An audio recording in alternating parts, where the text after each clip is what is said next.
Yeah, finally, you were the talk say Peter Obi no go fit rule Nigeria as president. And you were the talk say Tinubu don't win, he don't win, so nothing go fit happen. I just want make you settle down, watch this video, make you listen to this video, and also don't forget to follow this page. Violence in the 2022 Electoral Act went largely unenforced. The international community failed to credibly use sanctions as a deterrent to violence, and the use of strategic election violence, often along ethnic lines, not only undermined the credibility of the 2023 elections, but will cast a long shadow over future electoral contests.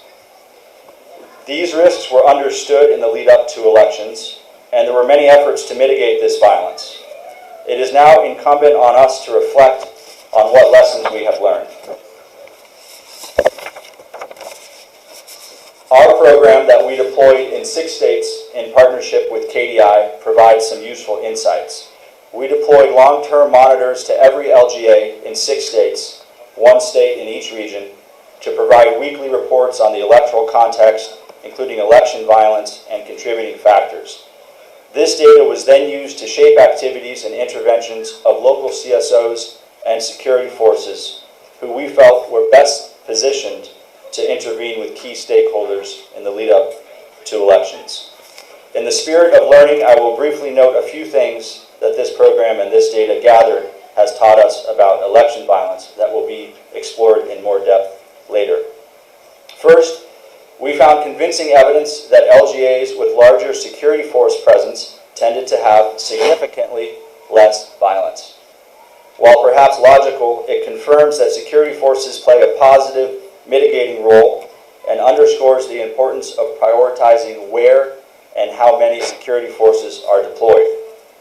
Second, on the issue of vote buying, we had hoped to see that more education on vote buying would reduce reports of vote buying. However, the data we gathered shows no apparent relationship, suggesting that education alone is insufficient to change the incentives that drive vote buying. Third, when we analyzed factors that appeared in LGAs which were at first peaceful but later became violent, we identified some significant early warning indicators. These factors included inadequate security force presence, recruiting of political thugs, and government restrictions on campaigning. These factors underscore the importance of understanding the broader context and the importance of addressing these issues well in advance of elections. As we look back at our efforts and the violence that has occurred for our program, it is a mixed picture. Unfortunately, election violence increased in almost all the states in Nigeria when we compare the last few months of 2022 with the first few months of 2023. On average, election violence increased by about 13% in each state. For our 6 states of focus, election violence also increased, but only by about 8.5%. We would like to think that this at least was in part driven by our interventions. Kaduna in particular is a state that many feared would experience significant election violence, yet defied expectations and saw no significant increase from 2022 to 2023. In conclusion, we need to be more honest about assessing our efforts to mitigate election violence. We need to seriously address issues of impunity for election violence and for election malfeasance, which creates the conditions for election violence. There also must be accountability, especially for leaders and officials of major political parties who too often get away with using violence and underhanded tactics to gain electoral advantage.